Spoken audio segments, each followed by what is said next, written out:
قل هذه سبيلي أدعو إلى الله.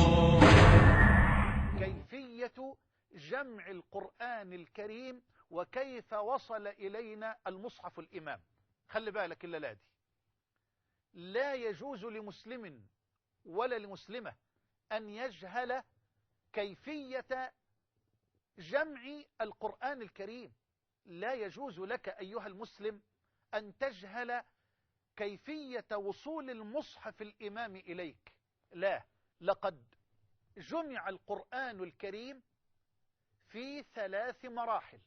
وخلي بالك إلا الذي من كل كلمة. لقد جمع القرآن الكريم في 3 مراحل. المرحلة الأولى أو المرحلة الأولى، وكلاهما صحيح في اللغة. المرحلة الأولى على عهد النبي صلى الله عليه وآله وسلم، وهذه المرحلة تسمى بمرحلة حفظ الصدور.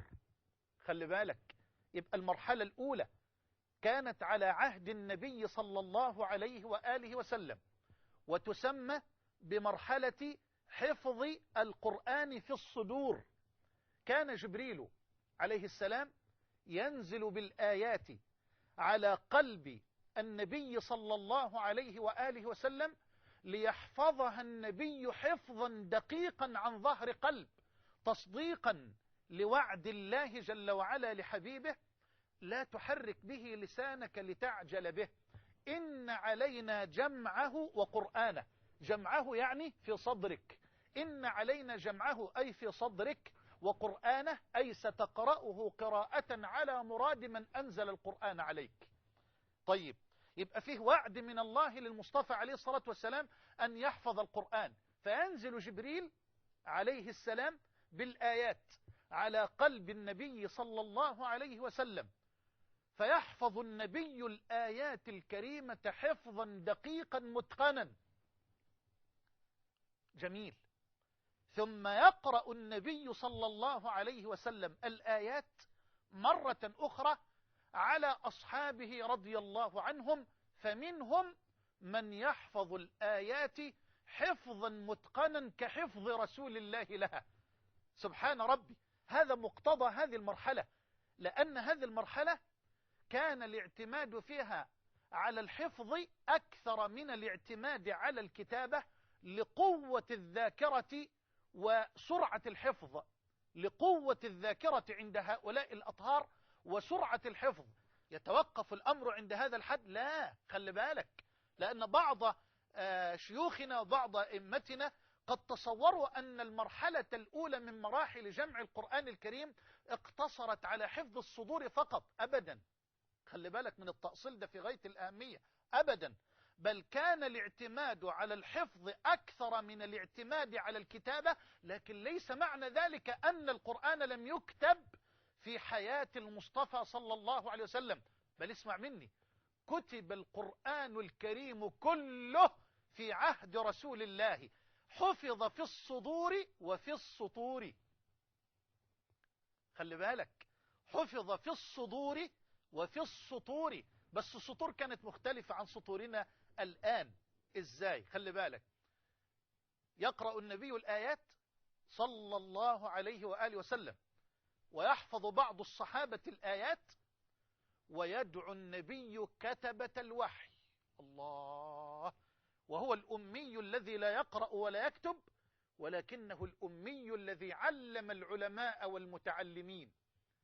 يدعو كتبة الوحي، وكانوا عددا كبيرا. نعم، من أهل العلم من أوصلهم إلى 42 كاتبة، ومنهم من أوصلهم إلى 43 كاتبة، بل والتحقيق أنهم وصلوا إلى 60 كاتبة. كانوا يكتبون الوحي بين يدي رسول الله صلى الله عليه وسلم. يدعو النبي كتبة الوحي ويملي عليهم الآيات، فيكتبونها فين؟ يكتبوا فين؟ خلي بالك، في الرقاع والعسب واللخاف. لا، مش فاهمين المعاني دي، حاضر ما تستعجلش. في الرقاع، يعني ايه الرقاع؟ الجلود. نوع معين من الجلد تكتب عليه الآيات. الرقاع الجلود، والعسب جمع عسيب، والعسيب جريد النخل. هذا الجزء العريض من جريد النخل يكشط وتكتب عليه الآيات التي يمليها رسول رب الأرض والسماوات على كتبة الوحي. جميل. واللخاف هي الحجارة الرقيقة، نوع معين من أنواع الحجارة الرقيقة. يأمر النبي كتبة الوحي فيكتب الكتبة مجموعة أخرى من الآيات على هذه الحجارة الرقيقة. المرحلة الثانية من مراحل جمع القرآن، وكانت في عهد صديق الأمة الأكبر، في عهد أبي بكر رضي الله عنه. وكان عمر بن الخطاب عند أبي بكر، يقول زيد بن ثابت: فقال لي أبو بكر، لا إله إلا الله، ده أبو بكر ده الخليفة، ما عليه إلا أن يصدر الأوامر لزيد ولغيره، افعل كذا. لكن انظر إلى الأدب، وانظر إلى التواضع، وانظر إلى الذل والانكسار بين يدي العزيز الغفار. يقول أبو بكر: يا زيد، لقد أتاني عمر وقال لي إن القتل استحر، أي اشتد وكثر، إن القتل استحر بالقراء يوم اليمامة، وأخشى أن يذهب القرآن بذهابهم، وأشار علي بجمع القرآن. فقلت له: كيف نفعل شيئا لم يفعله رسول الله؟ فلم يزل عمر يراجعني حتى شرح الله صدري لذلك. ثم قال أبو بكر رضي الله عنه: يا زيد، إنك رجل شاب عاقل لا نتهمك، فتتبع القرآن فاجمعه. قال زيد: فوالله لو كلفوني نقل جبل من الجبال ما كان أثقل علي مما أمرني به من جمع القرآن. فقلت: كيف تفعلون شيئا لم يفعله رسول الله صلى الله عليه وسلم؟ فقال أبو بكر لزيد: هو والله خير، هو والله خير. يقول زيد: فلم يزل أبو بكر يراجعني حتى شرح الله صدري لما شرح له صدر أبي بكر وعمر، فتتبعت القرآن أجمعه، من العسب جمع عسيب وهو جريد النخل، واللخاف وهي الحجارة الرقيقة، وصدور الرجال. فكانت الصحف عند أبي بكر حتى توفاه الله، ثم عند عمر حتى توفاه الله، ثم عند حفصة بنت عمر رضي الله عنها وأرضاها. الله، دي المرحلة الثالثة من مراحل جمع القرآن، وكانت في عهد عثمان رضي الله عنه وأرضاه. ليه؟ في سبب تاني خالص، سبب مختلف تماما عن السبب اللي جمع لأجله القرآن في عهد الصديق. ايه هو يا مولانا؟ كيف سمع أهل الشام يقرؤون بقراءة وأهل العراق يقرؤون بقراءة، اختلف أهل الشام مع أهل العراق، هذه قراءة أبي، هذه قراءة عبد الله بن مسعود، يقرأ هذا بوجه ويقرأ هذا بوجه، يقرأ هذا بحرف ويقرأ هذا بحرف. اختلف الصحابة واختلف الناس وكادوا أن يقتتلوا، فجاء حذيفة وقال: يا أمير المؤمنين، أدرك الأمة قبل أن تختلف في كتاب ربها اختلاف اليهود والنصارى. هنا أمر عثمان رضي الله عنه حفصة أن ترسل إليه بالصحف. الصحف اللي جمعت فين؟ في المرحلة الثانية في عهد أبي بكر رضي الله عنه، والتي جمعها زيد بن ثابت كاتب رسول الله عليه الصلاة والسلام. فأرسلت حفصة رضوان الله عليها إلى أمير المؤمنين عثمان رضي الله عنه بالصحف.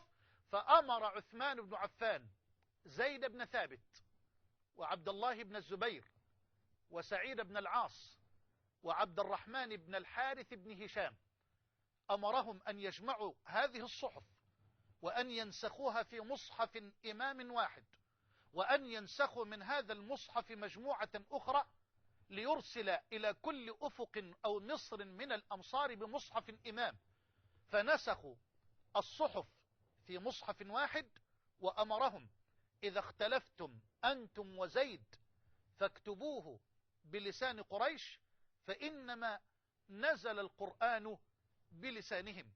وجمع عثمان رضي الله عنه الصحف في مصحف واحد، ونسخ هذا المصحف نسخا متكررة، وأرسل إلى كل مصر وإلى كل أفق من الآفاق بمصحف إمام من هذه المصاحف، وأمر بسائر الصحف التي كتبت زيادة على الصحف التي ردها إلى حفصة، أمر بهذه الصحف الزائدة أن تحرق على مرأى ومسمع وبإجماع من أصحاب رسول الله صلى الله عليه وآله وسلم. إنا نحن نزلنا الذكر وإنا له لحافظون.